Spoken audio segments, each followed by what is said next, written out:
દર્શકો, હું છું તૃપ્તિ વ્યાસ. સ્વાગત છે આપ સૌનું યુટ્યુબ ચેનલ મહાસત્તા બનેગા મેરા દેશ પર. મિત્રો, આપણે ગયા એપિસોડમાં વાત કરી દુર્ગા સપ્તશતીના પ્રથમ અધ્યાયમાં જે મધુ કૈટભની ઉલ્લેખ થયો છે તે વિશેની. આજના એપિસોડમાં આપણે વાત કરીશું કે માતાજીને અગ્નેયા, અનંતા, અલક્ષ્યા, અજા, એકા, નૈકા વગેરે નામ શા માટે આપવામાં આવ્યા છે, તેનો અર્થ શું છે. નવરાત્રિના દિવસોમાં આપણે માતાજીની આરાધના તો કરતા જ હોઈએ છીએ, પરંતુ અમે ચેનલ દ્વારા આ એપિસોડો પ્રસારિત કરી અને આપ સૌ સુધી માતાજીના લગતી જાણી અજાણી વાતો આપ સૌ સુધી પહોંચાડવાના પ્રયત્નો કરી રહ્યા છીએ. તો આપ સૌએ હજી જો ચેનલને સબસ્ક્રાઈબ ન કરી હોય તો અવશ્યથી ચેનલને સબસ્ક્રાઈબ કરી લેજો. અને જો તમને આ એપિસોડ પસંદ આવે તો લાઈક, કમેન્ટ અને શેર કરવાનું ચૂકશો નહીં. તો ચલો વાત કરીએ માતાજીના જે અલગ અલગ નામ છે તેના અર્થ વિશેની. શ્રી દેવી અથર્વ શીર્ષમ ઘણા અર્થોમાં બહુ આયામી છે. શાક્તતંત્ર, વૈષ્ણવતંત્ર અને શૈવતંત્ર એમ ત્રણેય દ્રષ્ટિકોણથી એને ઊંડાણપૂર્વક સમજી શકાય છે. 22મા શ્લોકમાં દેવતાઓ મા દુર્ગા માટે કહે છે, નમામિ ત્વમ મહાદેવીમ મહાભય વિનાશિનીમ મહાદુર્ગે પ્રસન્નમે મહાકારુણ્ય રૂપિણીમ. અર્થાત મહાભયનો નાશ કરનારી, મહાસંકટને શાંત કરનારી અને કરુણામૂર્તિ મહાદેવી આપને સાષ્ટાંગ નમસ્કાર છે. એ પછીના શ્લોકમાં શાક્તતંત્રથી આખી વાત અન્ય માર્ગો તરફ દોરાય છે.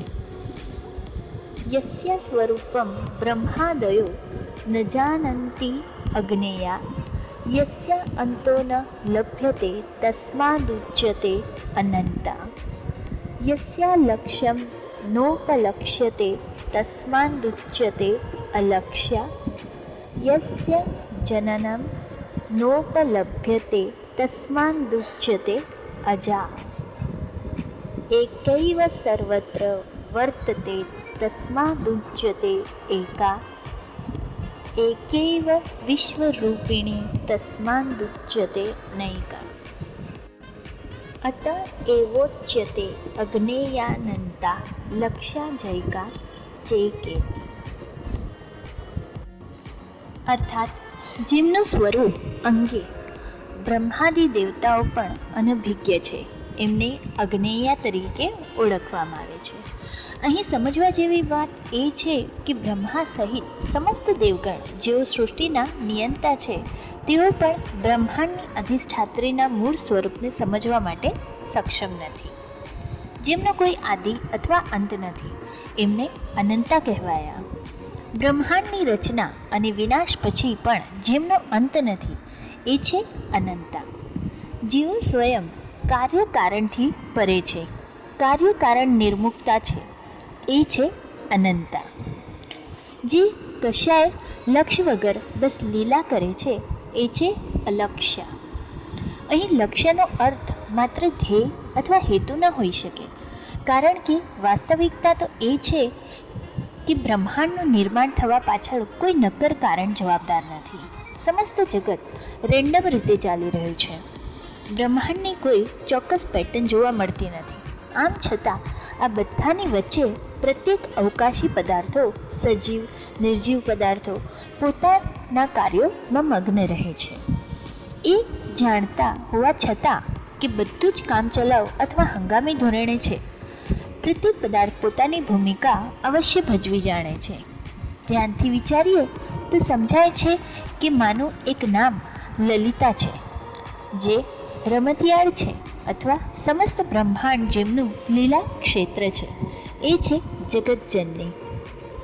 બીજી બાજુ એમના ભાઈ તરીકે વિશ્વમાં વ્યાપ્ત શ્રી વિષ્ણુ લીલાધર છે, જેમનું કાર્ય સમસ્ત વિશ્વને માયાના બંધનોમાં જકડી રાખવાનું છે, એ છે મહાવિષ્ણુ. શ્રીમદ ભગવદ્ ગીતામાં શ્રી કૃષ્ણ કહે છે, છળ પણ હું જ છું. આ વિધાન ઘણી વખત અચંબામાં પાડી દે છે, પરંતુ વાસ્તવિકતા એ છે કે મનુષ્યની આંખ આડે જે માયાના આવરણ છે, એ તેના વિકારો અને વૃત્તિઓનું મૂળ છે, જે છળપૂર્વક તેને પરમ ચેતના સુધી પહોંચતા રોકે છે.